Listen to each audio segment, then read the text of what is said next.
I don't know if I want to give this away, but I will, is getting to know the audience. There is typically a huge, depending on how big the audience is, there's a lot of stress that obviously you get when you step onto the stage because you're nervous, you're looking at these people that maybe you've never seen before, and that's anxiety that just hits you. And so what I actually started to do was get to know the audience beforehand. I would walk the seats, I would introduce myself, I would get to know people, I would engage with them, and that really, really decreased my own stress and gave me this ability to connect with the audience a lot more.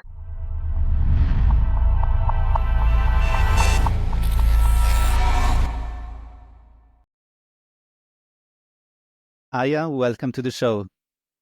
Hello, I'm so excited to be here. Thanks for having me. Thank you for being here. Where are you, Aya? I am currently in London. I bounce between Berlin and London as my company is headquartered in Berlin, but I am right now sitting in my home office in London. And I've heard that you've been a little bit traveling around in the last weeks or months. We are enjoying the travel right now. Definitely London is a little gloomy, so we made our way to South Africa as it's summer down there. So my partner is from South Africa, so that makes it really easy to go see some family and recharge in the African bush, which is amazing. So we were down there, and then we decided, okay, it is winter, so maybe we should see some snow as well. So we ended up in France last weekend, so it was a lot of fun. Good choice. Aya, for the people that don't know you yet, do you mind introducing yourself? Tell us a little bit more about your background, where you're coming from, and where are you today? Absolutely. So I'm Aya Tange. Nice to meet everyone. I am currently working at a startup called Topi, and I'll probably talk about that in a little bit. But I'm working in product marketing. I've been in product marketing pretty much my whole career, but I actually started in the big tech space, now into the startup space. So that's been a really big change.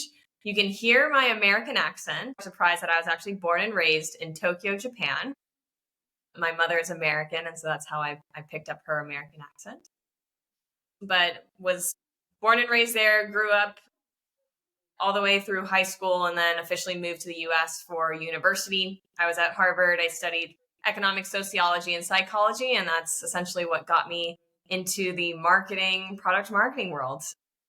And yeah, that's a little bit about myself. Thank you, Aya. Do you mind telling me a little bit more about your interesting mix about starting in Japan, moving to US, and now into Europe? What do you believe are some advantages of having such a diverse culture and exposure? And what do you think could be some challenges into navigating this? Yeah, absolutely. So I am so grateful for my childhood and my international experience. I know it's definitely a privilege, but I'm grateful to my parents who decided I should go to an international school from a very young age. So I was with a lot of kids from different parts of the world, a lot of expats in Tokyo.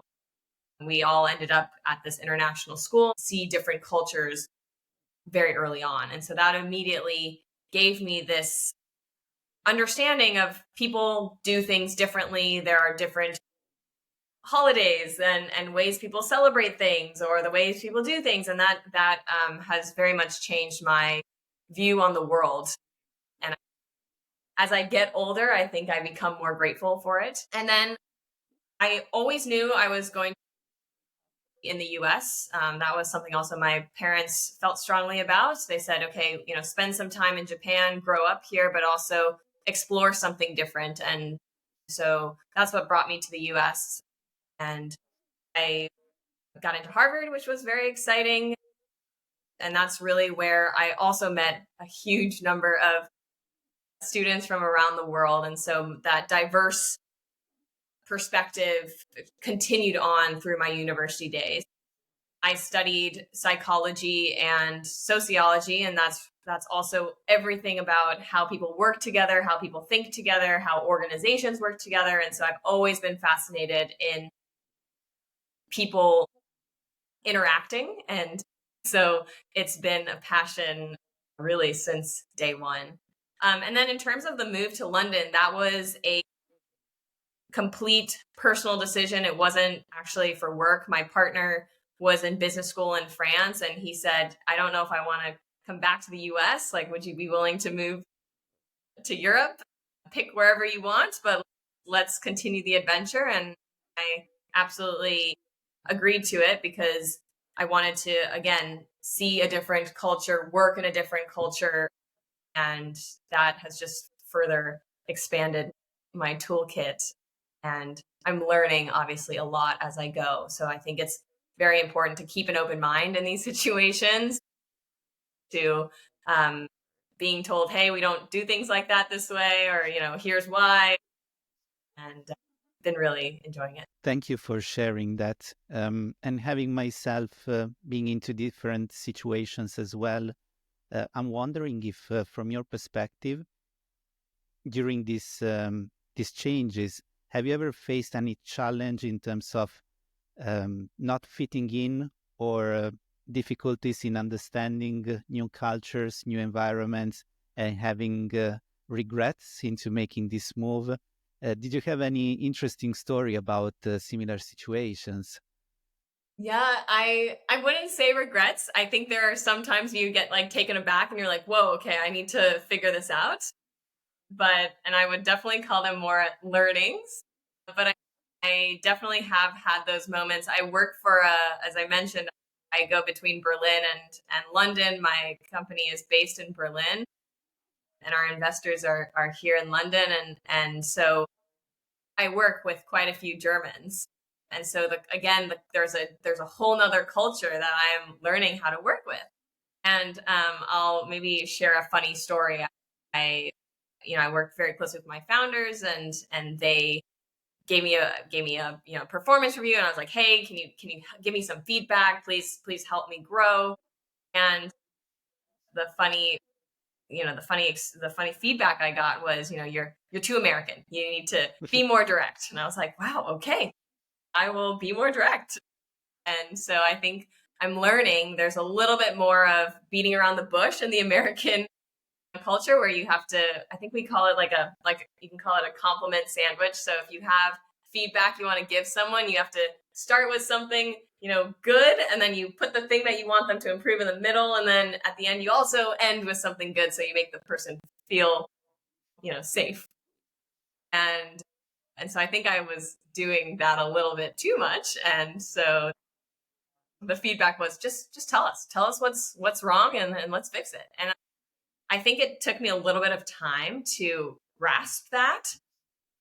But in the end, I'm like, yeah, why don't we just talk to each other, and say, hey, I'm struggling with this. Let's fix it. And it's definitely a new way of working that I'm figuring out right now. Yeah, we definitely don't use that much this sandwiches framework here in Europe. It's more of just the Exactly. meat in the middle, nothing else. Yeah, exactly. So that was definitely a eye-opening moment. Let's say that. All right.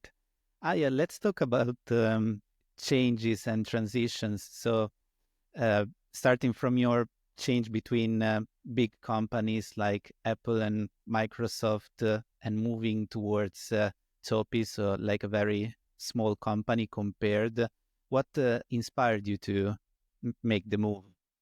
Yeah, absolutely. So yeah, maybe I'll talk a little bit about my big tech career, as I haven't mentioned too much about that yet. But I've spent actually most of my career in the big tech world. I Maybe I'll start from the beginning because I think it gives it a little bit of color. But in university, I actually interned at Apple, and I was on the corporate communications team there, working with the office of the CEO, so working with Tim Cook's team to really think about Apple's challenges in terms of looking at diversity and inclusion and tackling that, and security and privacy and tackling that. And so It was a very, very interesting view, not just working on products, but also the bigger topics that obviously are very important to Apple. Absolutely loved it, drank the Kool-Aid, and I was like, this is going to be the rest of my life. I'm so excited.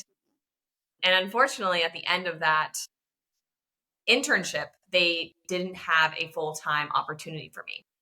I was heartbroken. I thought I had figured out my life. And my manager at the time said, don't worry, Aya, there are other opportunities out there.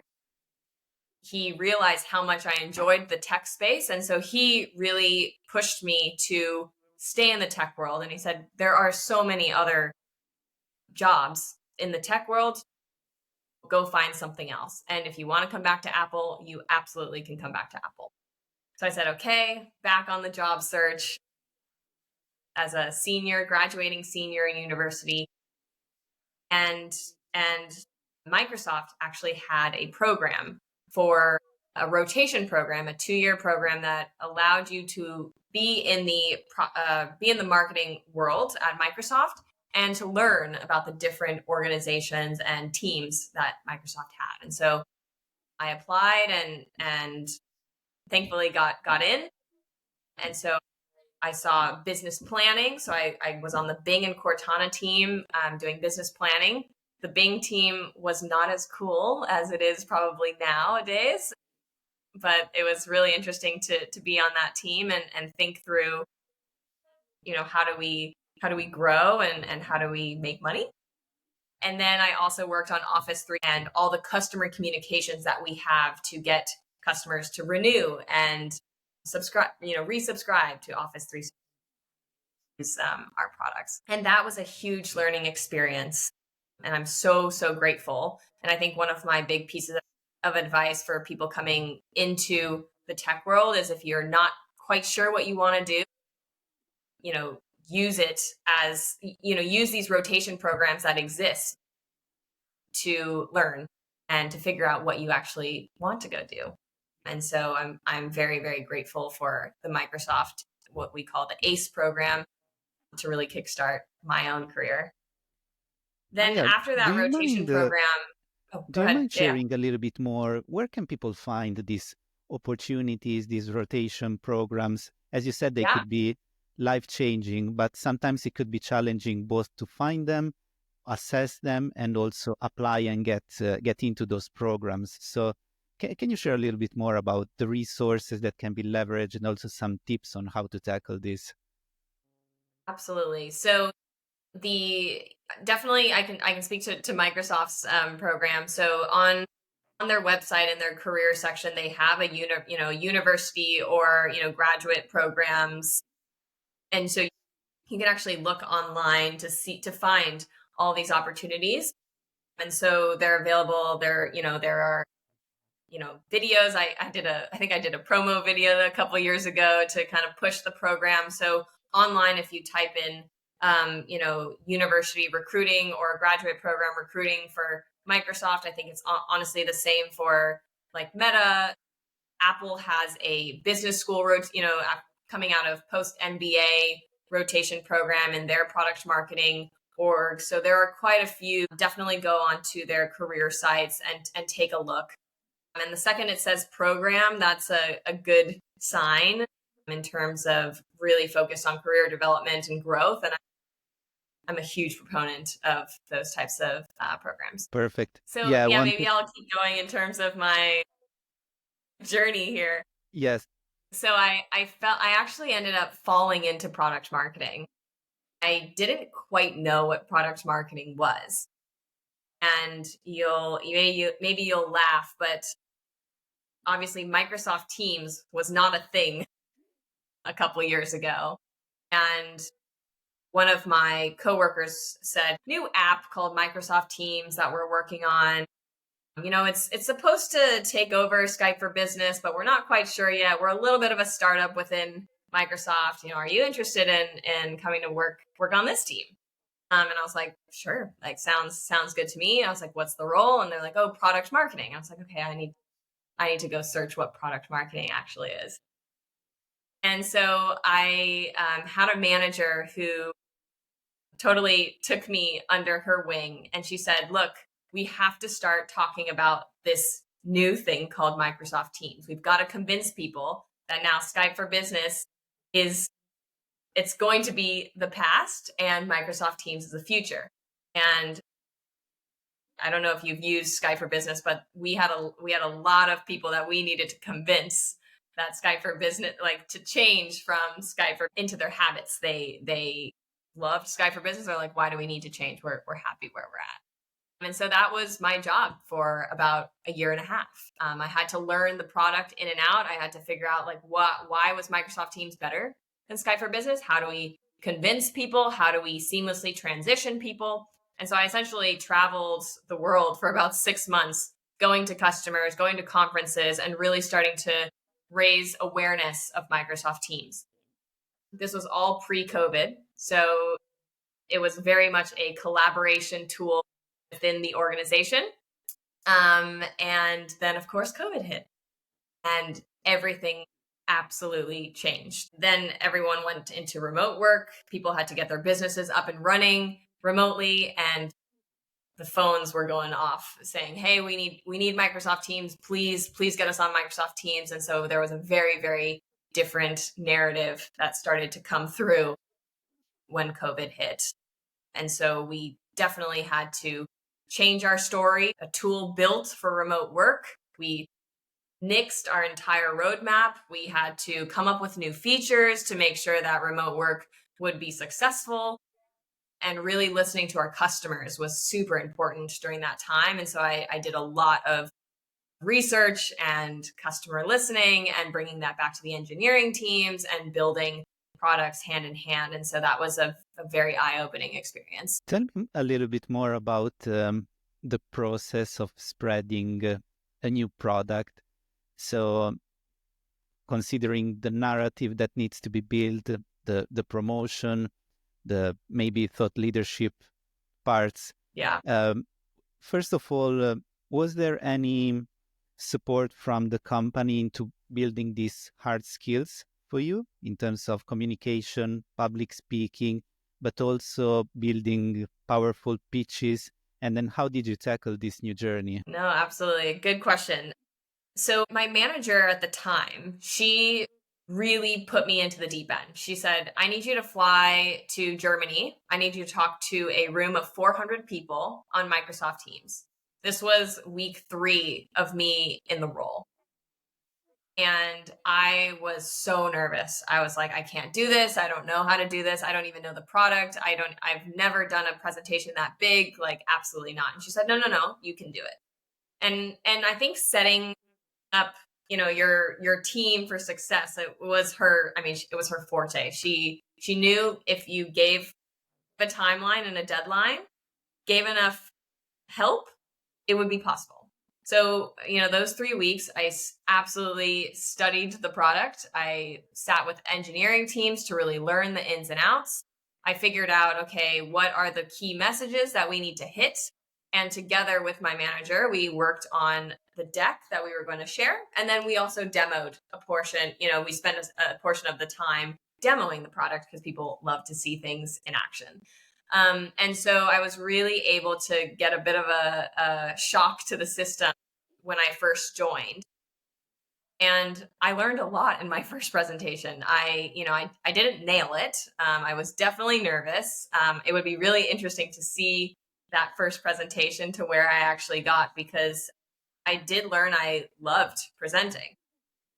And I got to the point where I became a demoer for my vice president, who was running Microsoft Teams, and then eventually Satya Nadella, which was a huge opportunity. And so anytime the company would talk about Microsoft Teams, I would be there to demo and help explain the product. And over time, that was probably over about 2 years, I gained training. So obviously for big presentations, I had a coach to help me learn how to present, how to use my hands, how to use breaks and pauses. And that was a really, really amazing thing that Microsoft did for me. And a lot of work too. It was a lot of in a conference room, They would take a video camera and record me doing some presentation, and then we would watch it back, and that was painful because you would see all the little things that you absolutely did not want to see, but it did really teach me quickly. So I'm very grateful for Microsoft's push there. What do you believe are your top three tactics that you're using when presenting or during a public speech that everyone should apply to immediately improve their performance in front of a larger audience? Absolutely. First, my first one, which I don't know if I want to give this away, but I will, is getting to know the audience. There is typically a huge, depending on how big the audience is, there's a lot of stress that obviously you get when you step onto the stage because you're nervous, you're looking at these people that maybe you've never seen before, and that's anxiety that just hits you. And so what I actually started to do was get to know the audience beforehand. I would walk the seats. I would introduce myself. I would get to know people. I would engage with them, and that really, really decreased my own stress and gave me this ability to connect with the audience a lot more. So then, when I was actually on stage, I could pinpoint the people that I had talked to, and it was a bit of a friendly face, and they also wanted to engage with me because I had introduced myself and really had a little bit of connection beforehand. And so that lowers the barrier between audience and speaker. And so I highly recommend, if you have the ability to walk around before your presentation, chat with people, and hear where they're coming from, because then you can also tweak your presentation based on what they're interested in, if you can. The other big thing that I've learned in terms of public speaking is practice. I spent a lot of time in the bathroom looking at myself in the mirror and presenting and practicing my presentation. It's something people feel really uncomfortable with, but it's absolutely worth it. And so I that's another thing that I used to do regularly, and recording myself painfully watching it and seeing things I didn't like and changing them. And so I think with those two pieces, you really, again, lowering your stress is very important during presentations. And for me, those are two things that really work. In terms of actually the content itself, one thing that I've found success in is talking to people like they're humans, right? Don't use too much jargon. Don't try and get too technical because you'll lose people. I guess it does depend. If you have a developer audience, sure, you can get really technical. But for the most part, everyone is human. They want to be talked to like a human. And so I think that's really becoming more having a conversation versus talking at the audience. There's a big difference. And so I would highly recommend, as you go through your presentation building, saying, would I want to be in the audience listening to this? Is this fun? And if not, then change it and make it feel more casual and interesting. So I think that would be my tip on content. Yeah, I agree. I think we were together at a conference when one of the presenters was introducing the principles about say it as if you were at a barbecue, which I think Yes, it exactly. reflects very well what you said. And the more I Totally. think about it, the more it makes sense in some situations.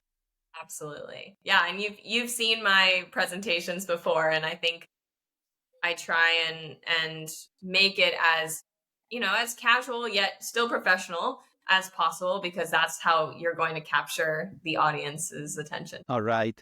Let's take a step back 1 second. I want to learn one thing about the way you make decisions. So when you have a new opportunity or you're faced with a new challenge, what kind of principles are you using that someone else can replicate in order to make the best possible informed decision? It's a good big question.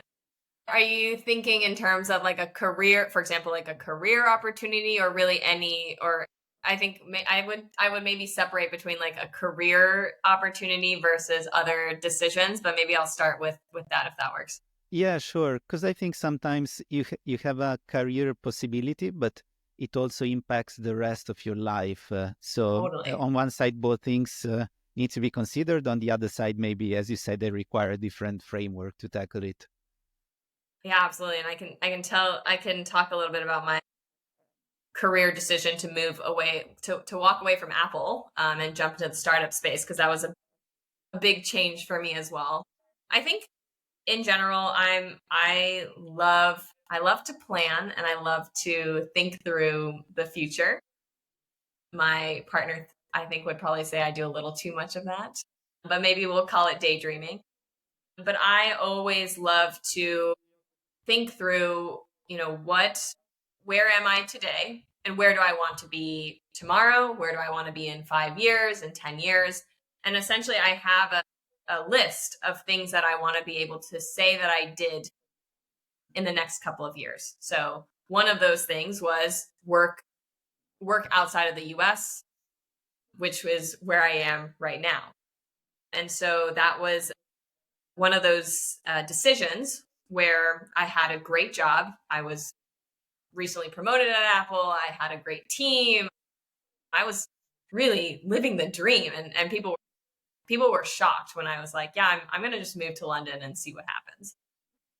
And the reason why I decided to do that, build my toolkit. I wanted to grow my resume and say I have been able to work internationally in London, another huge international hub, and work in Europe and understand how businesses run over here. And, eventually we probably will go back to the US. And I can now bring that whole experience back with me. And that will hopefully make me a stronger leader going forward. And so that was one of those items on my list that I wanted to check off and experience. And that's really what made me decide, yes, going to London is the right thing for me, even if that means that I leave a job that I really love, a team that I really love. I'm going to learn something. I could hate it, but at least I'll learn that, right? And I could go back to what I loved. But again, it's always a learning process for me.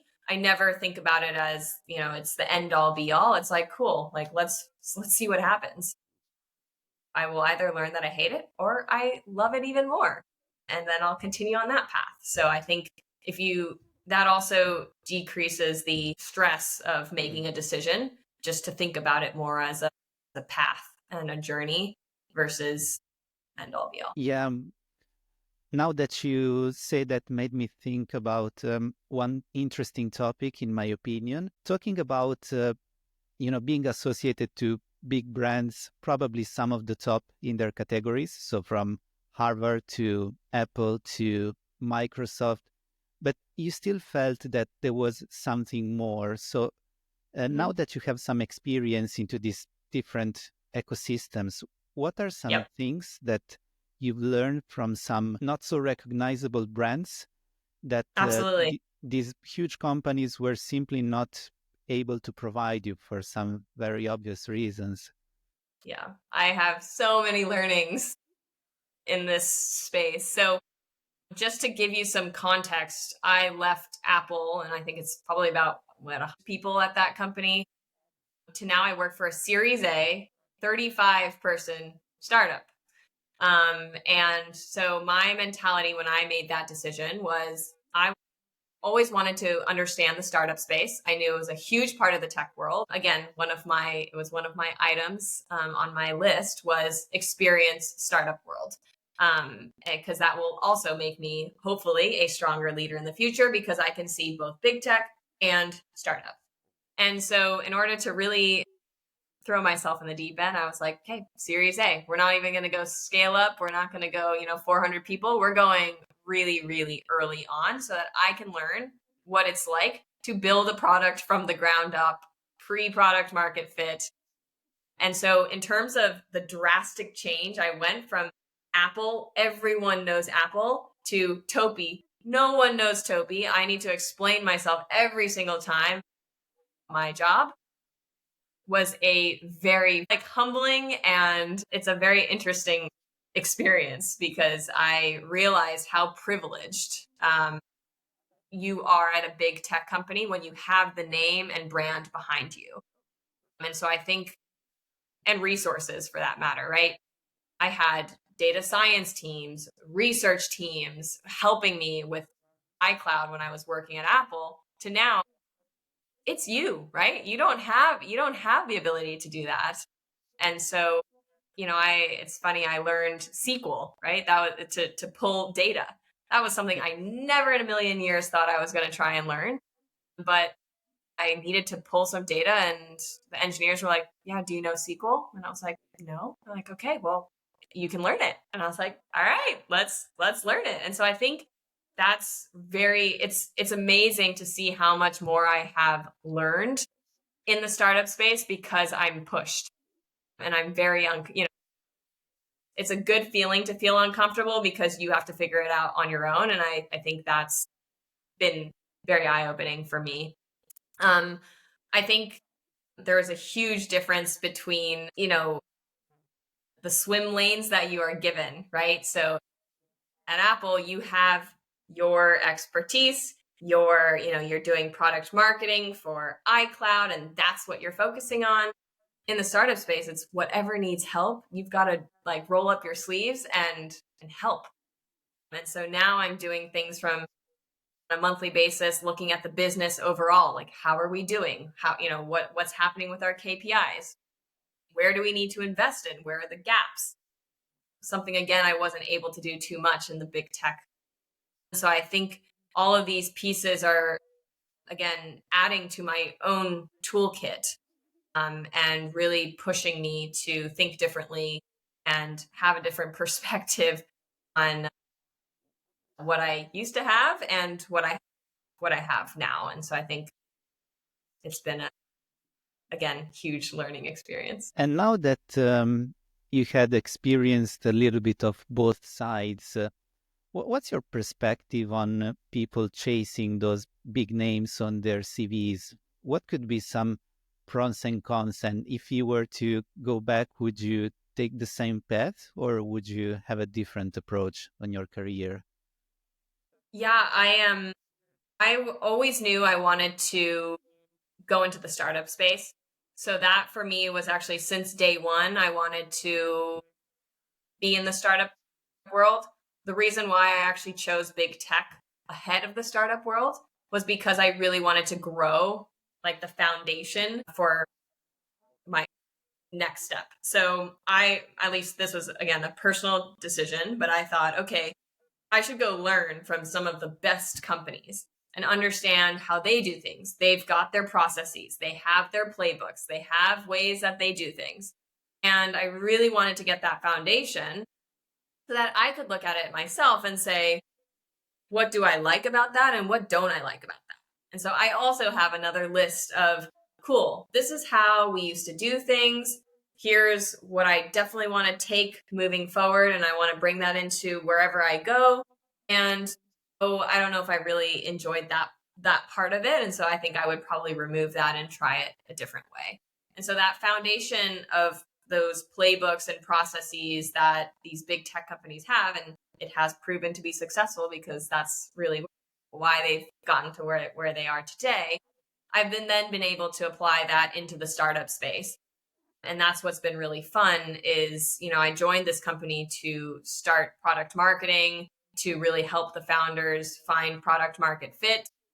And that's exactly what we're trying to figure that out. And it's really a puzzle. And so I'm taking some of the puzzle pieces that I had from the past, bringing that in. And some things are just open gaps that I need to learn. And so I think I personally have found that having that foundation in the big tech world and bringing it into the startup world really helped me. And I think, at least from the experience that I've been hearing now in the startup, from my network in the startup world, it would be really hard to go from startup to big tech because it does become very, very process oriented.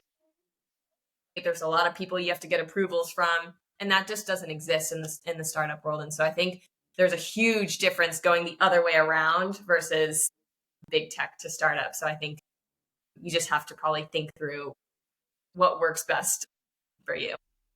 And I'm sure in both cases there are lots of learnings and takeaways that you can leverage in the future, regardless if you start in one and move to the other or the other way around? Totally. Yeah, I think my biggest advice that I have received and I pass on to others is to really reflect every month. I do it about every month. I kind of think through, okay, what have I done this month? What have I learned and what have I liked and what haven't I liked? And so that list continues to grow. And so I can always go back and look at it and say, wow, like this month, it may have felt like I didn't do anything, but I did X, Y, and Z. And that was, that was really interesting reflecting on it. I enjoyed it or I didn't enjoy it and really being mindful of the stuff that you're doing on a regular basis because of course the day-to-day gets busy, you lose track of time and you're not really thinking about what you're doing and I think giving yourself that space to really think through why am I doing this, what am I liking, what am I not liking, helps you progress in your career because then you can make the right decision. If for example a new opportunity comes up, you go, oh yeah, I actually do want to pursue that, that's going to make sense for me. And I think that's how I've at least been making my decisions, especially from a career perspective. Yeah. So, in when taking a decision of this type, there's this professional aspect of it. So it's the job Hmm. description, the position, the company, and so on. But then there's also, from my perspective, a cultural aspect. So both of Absolutely. the people in the team, but also the new country, the new language, the city where you're planning to relocate. How do you assess this aspect, the salary, the Yeah, title, and so on? What about the human aspect? How do you take this kind of decision? What's important? What's non-negotiable? And what do you believe should people looking into and not forget? Because some parts could be very appealing into a new job offer, absolutely. but there are, I think, other sides that needs to be taken into consideration. So, what's your take on that? Yeah, it's a big question. With my psychology background, I am constantly looking at culture. For me, if I put my heart and soul into my job, and if I don't love doing that every day, I have a problem. And of course, that is really made up of the people that you work with every day. You're interacting with humans all the time, and that's how you're going to get work done. Like work should not be a transaction; it should be a team effort. You collaborate, and you're working again from we were talking about culture in the beginning. Everyone has a diverse perspective, and they everyone thinks differently.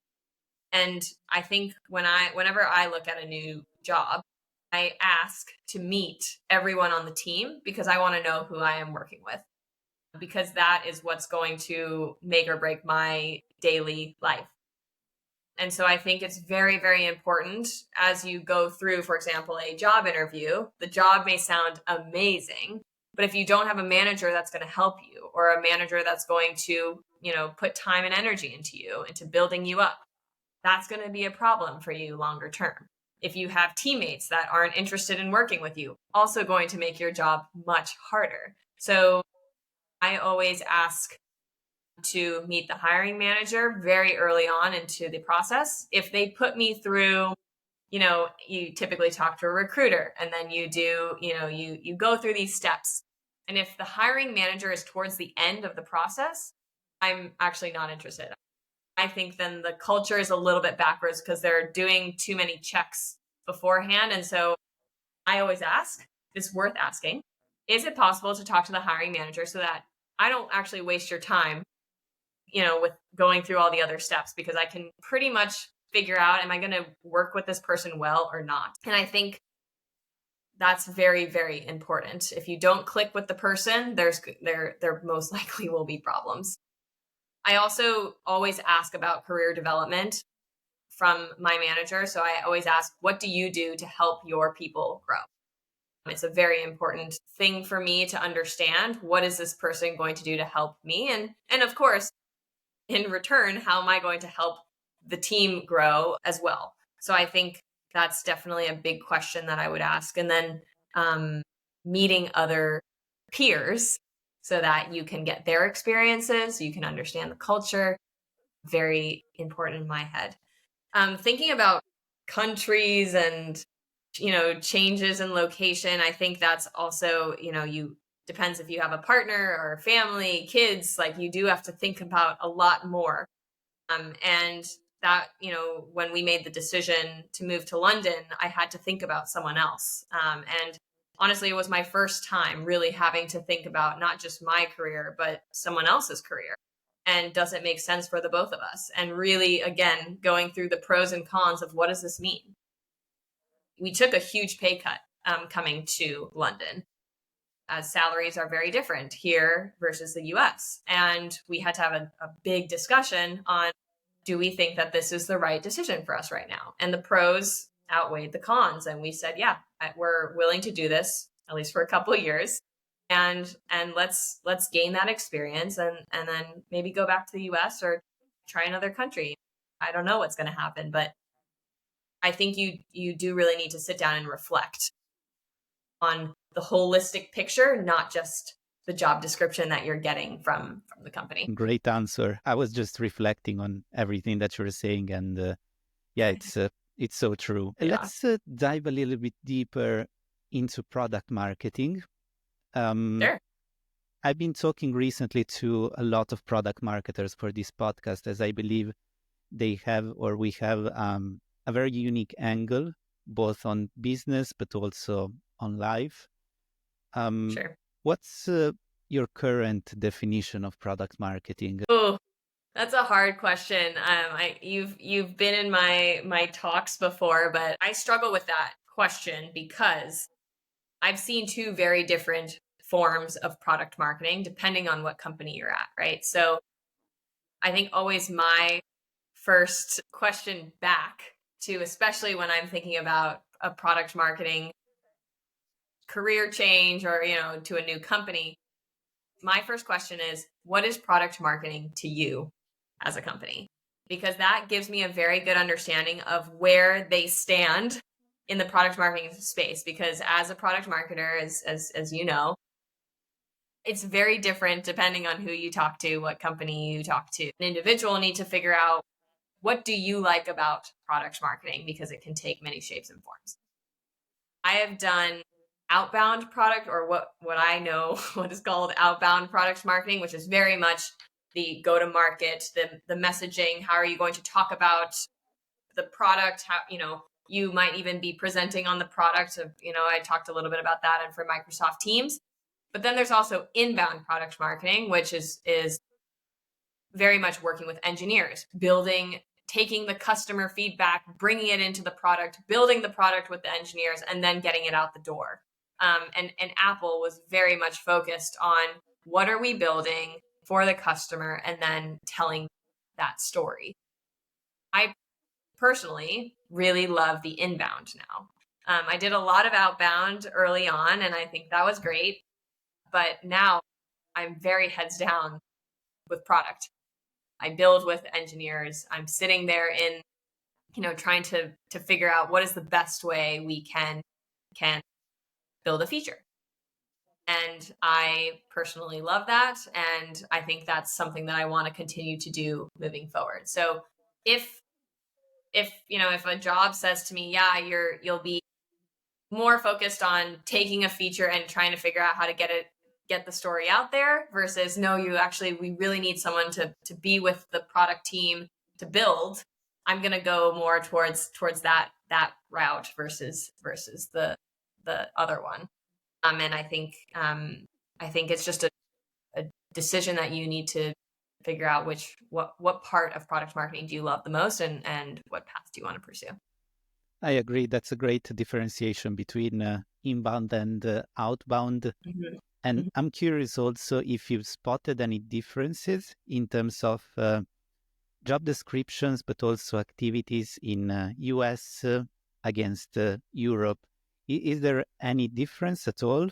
And if so, what do you believe are the key takeaways or the key pillars or aspects that the different countries or location focus on when it comes to product marketing? No, absolutely. I think what I have at least seen here, maybe in Europe, is that product marketing is still very new. And people are still trying to figure out, what does product marketing really look like?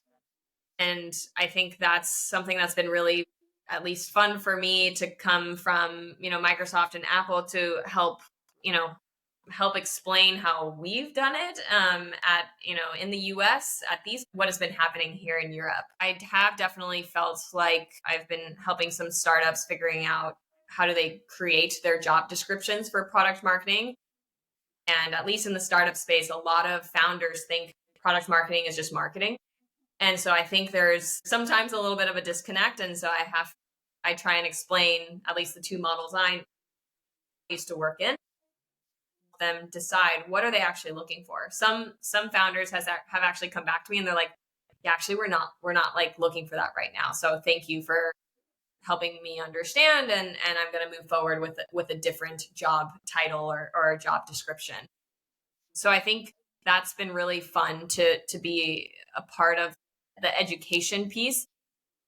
But I think in terms of like the go to market strategy and all that, I find that to be quite universal across the board. But I think when you start to dig into what does go to market strategy actually mean, I think that's sometimes where you see a difference in terms of for example, what is your product involvement? Is it just the engineering team throwing something over the wall and saying, hey, product marketing, get it out the door? Or are you very involved in the process? And that's typically the big difference that I see at companies. Great, great. Aya, we're getting to the end, but before I let you go, I want to learn more about your experience into consuming content in terms of podcasts. So for me, Yeah, this has always been one of the major components of my learning and entertainment time. absolutely. Uh, and beforehand, when we were talking about it, you were mentioning that you also listen to a lot of different podcasts. Would you mind naming a couple of shows that, in your opinion, are super interesting and worth to listening? And also, overall, what's your perception of podcasting? What are some pros and cons?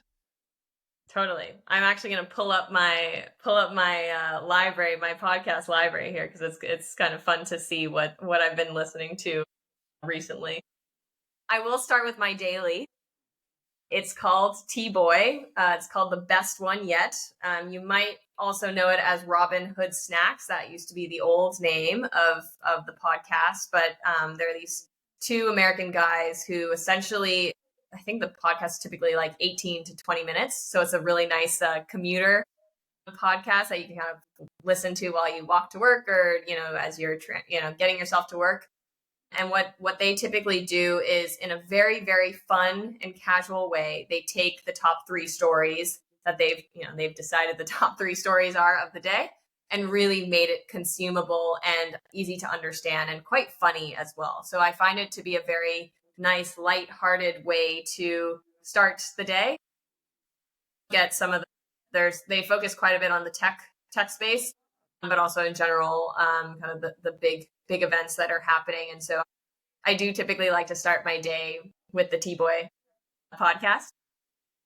Other ones that I listen to regularly is Lenny's podcast. I'm sure a lot of people probably listening to this also are listening to Lenny's podcast. I find that one to be very insightful in terms of the people they talk to and the learnings. And I typically listen to Lenny's at night.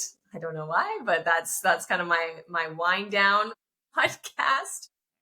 And then the other big one I listen to is How I Built This with Guy Raz. Anything with Guy Raz, I'm a big fan. So I think he also does Wisdom from the Top. And I find all of these podcasts to be, again, I'm constantly trying to learn, and how do I make myself better? How do I push myself? What have successful people done to get, and how did they get to where they are today? I find all of those stories to be so fascinating.